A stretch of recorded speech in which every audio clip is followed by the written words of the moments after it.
Welcome to HirePhD Alternative Career Path Success Story, ACPSS series. I am Connie, your host today. Today we have Mo with us, who is a project manager at Stantec and formerly a project manager at Fraser Health Authority and Provincial Health Services Authority in British Columbia, Canada. He's also doing an MBA with me at the University of British Columbia. So hi again, Mo. Tell us about yourself, Mo. Well, basically, I'm a construction project manager with over 16 years of experience. I actually specialize in delivering large-scale projects across Canada and internationally. I'm a professional engineer by background, but my background combines technical expertise and also I'm a certified passive house designer. I have a strong business and leadership skills from my PMP. I did already a master's in engineering leadership in high performance buildings at UBC back in 2019. And currently, as you said, Connie, I'm doing the MBA with you. Yes, I'm currently working with Stantec, but I don't speak for Stantec. I manage complex projects where I bridge gap between technical execution and strategic decision making.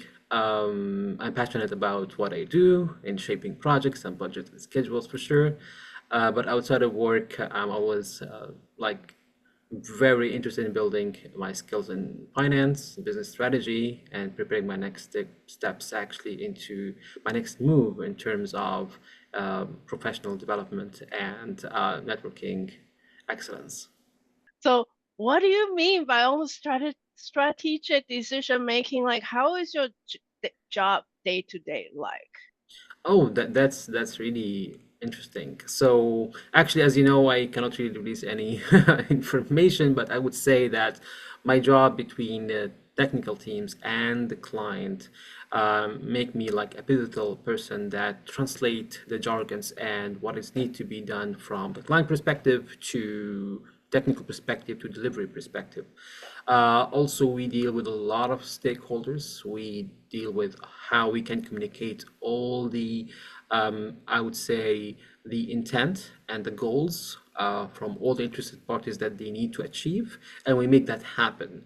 My day-to-day work for sure includes also that I make sure that finances are going really in the right direction. But overall, I represent the clients as well as our teams in terms of the strategic goal and objective handling of where the project needs to go from a department level or a higher kind of umbrella. I'm focusing on how these projects are fulfilling into our own developments, how we can deliver more value to the clients, and also how we can make sure that value creation is being done in a proper way. So there's sounds like so complicated. No, I'm a project manager. I know exactly what you're talking about, but like for our audience who are seeking for a job as a project manager, and especially like in a skill like yours, what do you think the skill set in general that the audience they're already learning in masters and PhD programs, and what Mhm. are the ones that they should brush up? So basically, like if I can just take a second to think about that, um, first you have to master your core technical skills. Everybody has to start somewhere, but like be excellent at the fundamentals. This is crucial. Then you can broaden your expertise with leadership, finance, and strategy. Then you can build up the layers of being a profound and impactful leader. In my case, after I really honed my skills as an engineer, I added the layers onto that by having my PMP and my professional designation to add the layers of expertise on dealing with projects on a bigger scale. But also the real differentiators is understanding both the technical and business sides of the project at the same time. I would say that the pitfall of most of the professionals is in being working in silos, even on technical side, even the business side and the financial side. But the true leader will be the one who is building bridges between all and making sure that the ship is going forward with all interested parties having their goals achieved, which is not easy puzzle to solve. Um, but also like that is not enough, like because you can have all the I would say, technicalities, all the jargons from the business classes, all the teachings that you need, but you need to learn from others. So I would recommend that if you need to actually hone your skills even more to be realistic and grounded, you have to build your network early. So the relationships actually you develop will open doors you can't see. And lastly, I would see be willing to take roles, be willing to take criticism. Try to know that whenever that you are um, feeling that you know more, I would say that you know less, or keep at all the time the hunger and the appetite to learn more and collaborate and take a criticism in a good way. That's a lot of really, really good advice, Mo. Like there's so many good nuggets I want to touch on. Like, why don't we touch on first on the networking? Like, it sounds networking, and then what do we do then? Like, exactly, do you have any tips to share? Oh, definitely, yes. So, okay, so I will just share a story of mine back in 2019 when I started tackling clients here in BC. I was new to the local market, and it was kind of interesting to find that there is a shell around the networks, especially in the construction field and the project management field. So you have to break it somehow. And my trick was to have, I would say, a thick skin. Just get out there.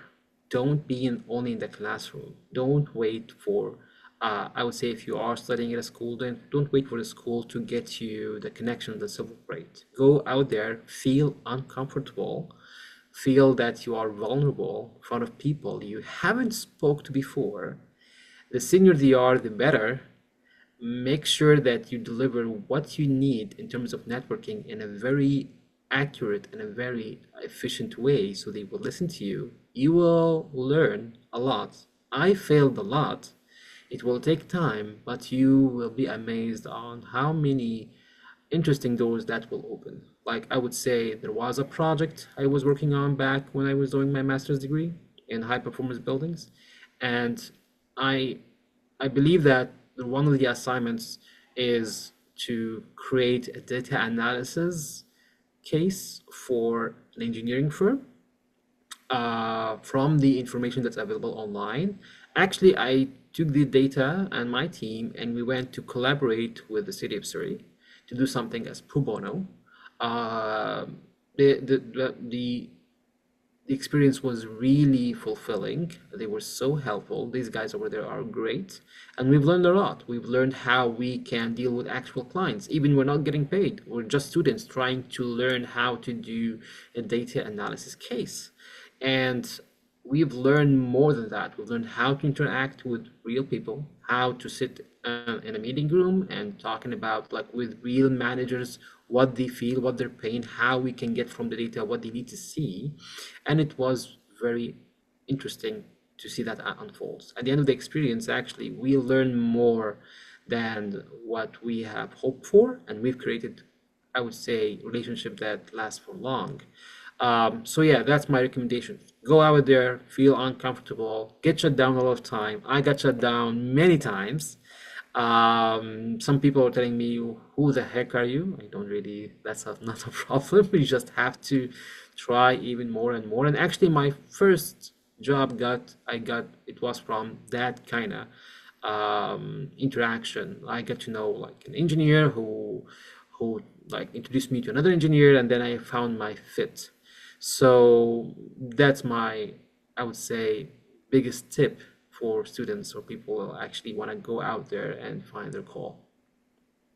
Yeah, I feel like this is one of like the key number one recommendation from everyone, and then folks are it's just like so scary, right? And what do I say to those people? And sometimes it's just hearing these success stories that give us a little bit, okay, I have a goal in mind. It won't work after maybe 50 times. Don't care.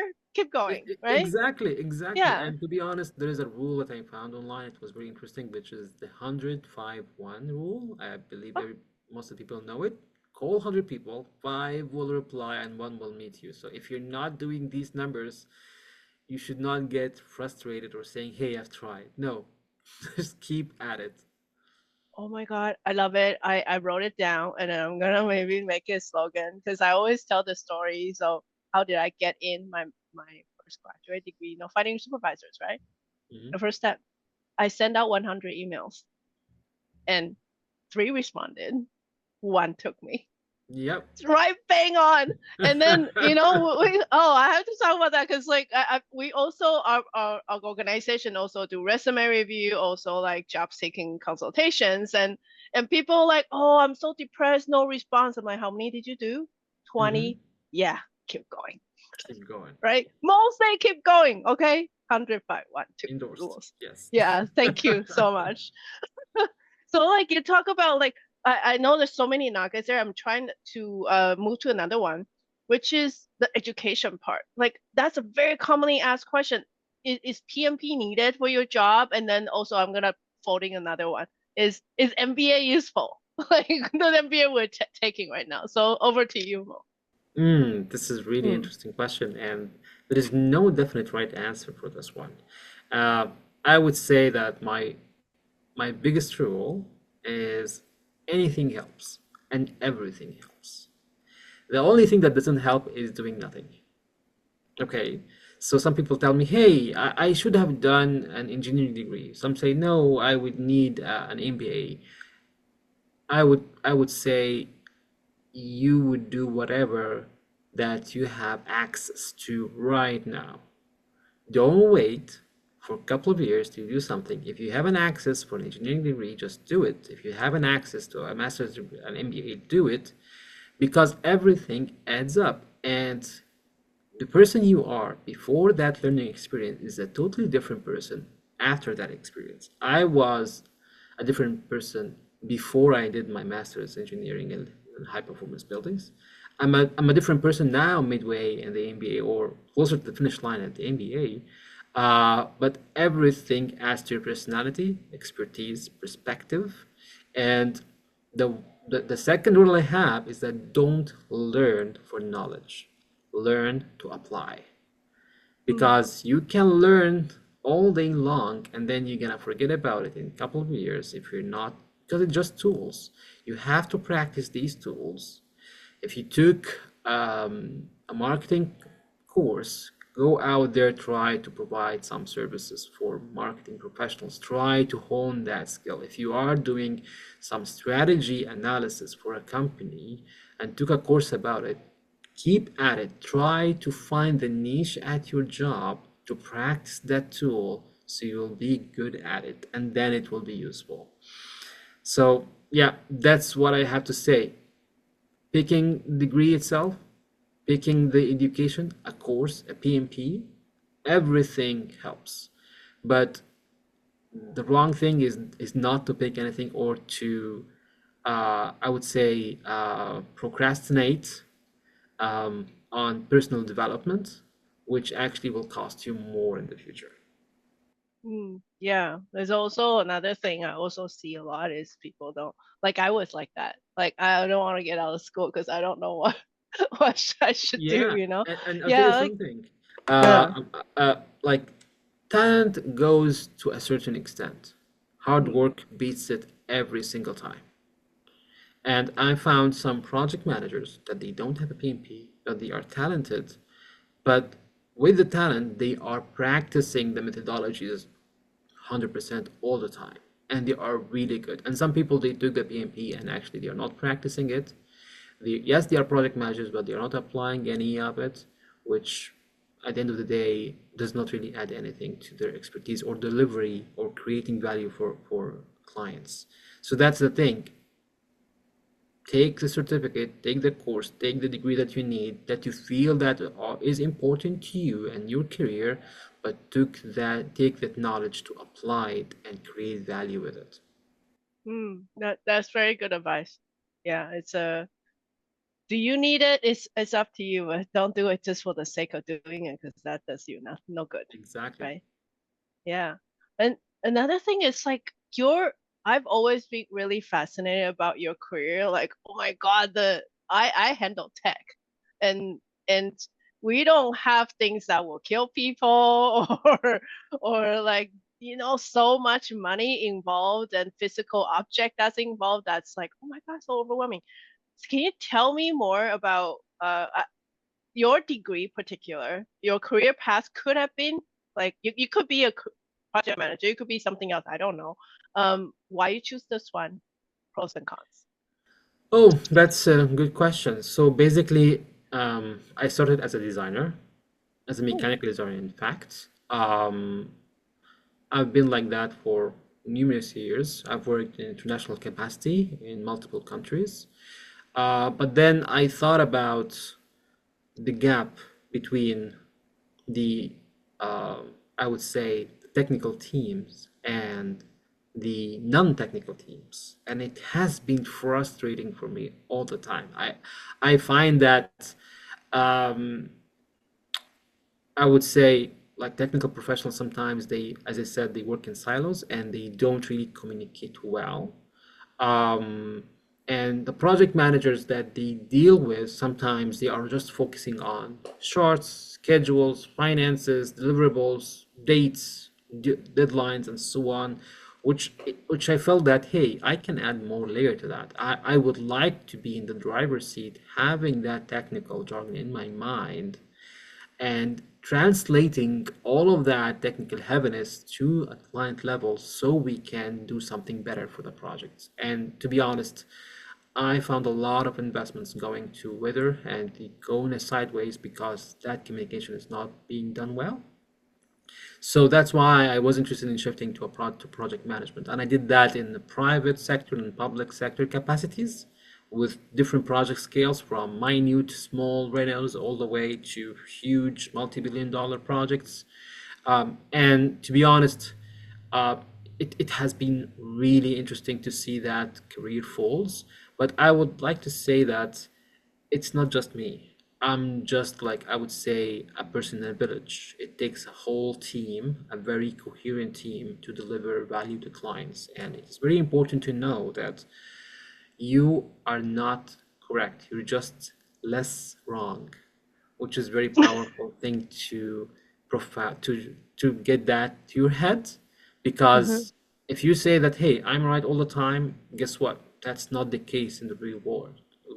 You have to know that um, you just less wrong than being ignorant about a subject. And that's why I'm just keep saying that the secret sauce is being humble, is to listen and to pivot whenever is needed, and to add your value to the project and others to add their value as well. If you are trying to work in just in isolation, you will lose a lot. If you collaborate more, you will add more value and you will create more value for client, which is really important. And it comes to the way that a project manager is good as the people like working with them. If you are a people person, because as a PM you are a people person, you have to make a consensus between everybody to be working as a cohesive unit.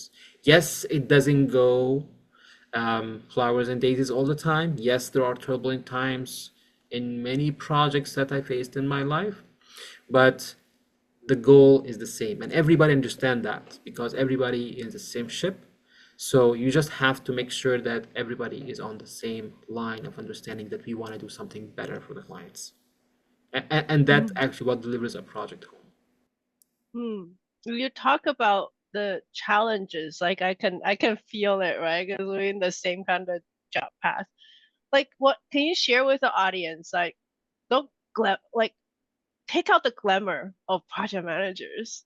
What is the challenges that you want to share with our audience about this job? That hey, if you don't like this kind of thing, this is not the job for you. Hmm. So basically, like when we talk about the pros and cons of what I do right now, so like earlier in my career, I was more hands-on technicality, which mean I could have immediate results from my efforts. It was very satisfying. Now, as a senior level in project management, the impact is more bigger and strategic. So, if you think that waiting for a fruit of your labor to happen at a later time, you just have to believe in it and keep at it until you see it happen, then this is not the track for you. Because as a project manager, you have to believe in the goal, keep at it while you are not seeing fruits out of it yet, which is very interesting because the project has a deliverable, and this deliverable might be pushed, it might be adjusted, a scope might creep in, a lot of things might happen from any direction. You just have to keep the noise out, and I see you smiling, so I know that that's a continuous struggle for you as well, Connie. So, but you have to keep the bigger picture in your mind and believe in it until it happens. So there is a lot of waiting until you see the results, which it is different from being on just on the technical side. So it's Yeah. less instant. And the decisions you're taking now, they have to feed that goal, and you will not see the impact of these decisions until later in the game. So these decisions, they have to come from a cohesive team. They have to be vetted through junior and senior people alike. You have to collaborate to make sure that these decisions are not being made in a way that will compromise the big picture at the end. So there's a lot of experience has to go. You have to learn a lot. You have to talk to a lot of people. You have to get a lot of lessons learned from different project managers around you, senior and junior. Magic can happen from everyone and everywhere. So you should not shut down any ideas that will make your projects go better. So that's the thing. If you feel that this kind of excitement is for you, then go for it. If you feel this is so much of a stress, so don't. Yeah. So yeah, so the pro in that is that you can influence project at a higher level and align them with bigger goals. But the con is that the administrative and stakeholder sides can be more intense than technical work, and sometimes you miss the quick wins, which is totally normal.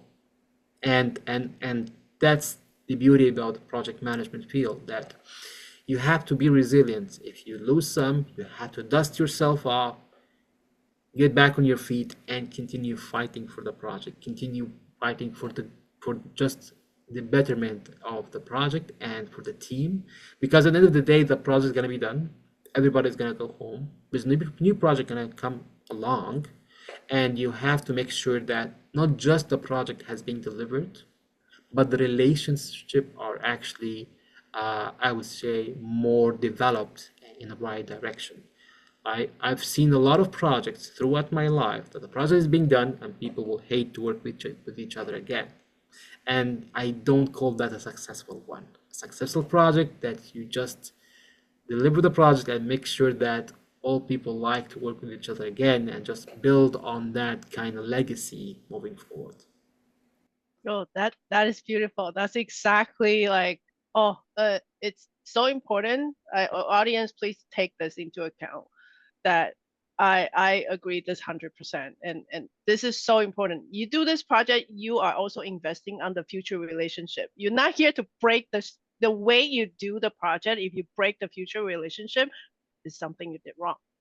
Yeah. So if you don't like this kind of stress, or you don't like this kind of like managing relationship all the time, then this is probably not for you. But if you like it, talented at it, this is for you. So, and another thing I'm really curious about is what are the differences between like private and public sector? Now it just make the shift, and you've been in different sectors, right? Yeah. Mm. Yes. So basically, I just want to say that I do not speak on any of the employers that I have been working with. I used to work with them, and I'm currently working for a private employer. But I just have to say that upfront.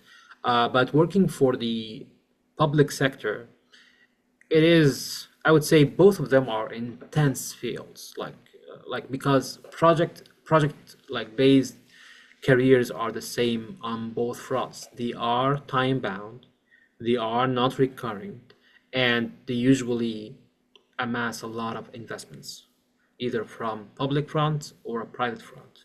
But the difference is that on the public side, you are doing projects for non-profit, I would say, goal. So you will be more linked to the community. you're more linked to a bigger goal than just the finances, which is beautiful actually. I love working with that for in both Bridger Health and PHSA. And I would say before working for those clients, I used to work as a private consultant for Vancouver Coastal Health and other private entities, including like industrial, educational, residential, and so on. So on the public context, you would see that there is an urgent need. Well, in the public sector, they create the project just to make sure that they deliver a certain urgent need for the community that need to happen, need to be active in a certain expedited time, and that's why they are providing the funds for it. So it's very important for you to be on top of things. On the private side, it is the same thing. We are providing the same service, the same context, but the goal is different. There are a couple of layers that just confined with the private sector context, which is profit, which is organic or inorganic growth. It means that there are, I would say, companies were thinking about their market share. That's why they need this project to happen so they can make that kind of growth. So there is a different context, but in terms of seriousness, in terms of urgency, both I would say are on the same level. For sure, the loops of getting a project approved on the private and public sector are totally different. On the public sector, there's a lot of filters, I would say, because it's tax-paying money, I believe. And you have to go through like numerous loops and numerous kind of committees to make sure this project is actually needed. It's not avoidable. It is really delivering value to the community so it can get approved.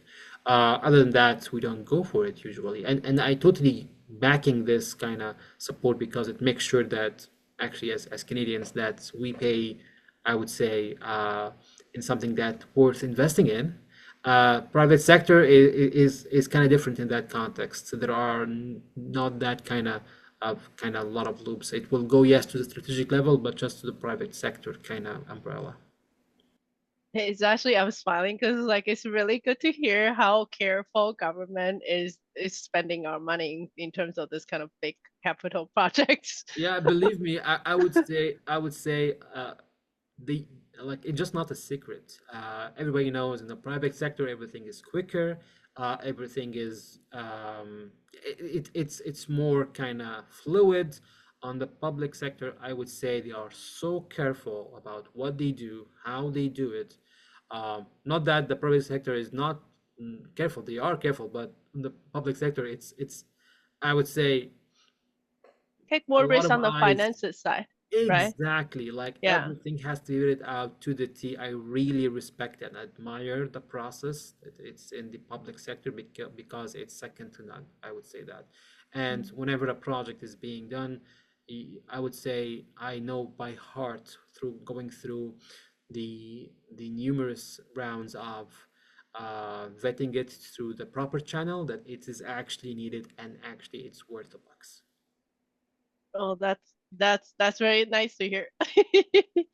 And um, switching gear for that, do you think project managers must also have the enough technology, like knowledge about the project, like technical knowledge, engineering knowledge, like can another degree do your job?